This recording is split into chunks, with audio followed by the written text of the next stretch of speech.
বন্ধুরা দেখা হোক চারিদিকে কি অবস্থা, সব জলে ডুবে গেছে, কোথাও বাকি নেই।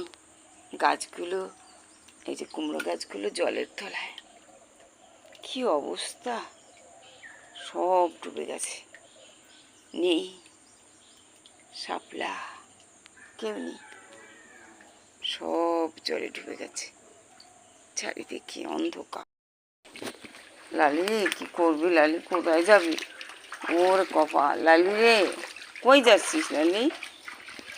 ওরে ভগবান, দেখো লালি চলে আসিস, কোনো জায়গা শুকনো নাই রে, একদম ডুবে গেছে। দেখো বন্ধুরা, চারিদিক ডুবে গেছে। এই তো আমাদের বাড়ি ঘর, দেখো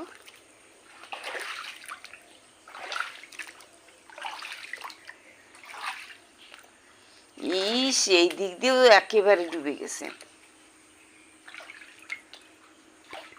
কি হবে দাদা, এখন আমরা কি করে বাঁচবো বলো, কি করে বাঁচবো দাদা?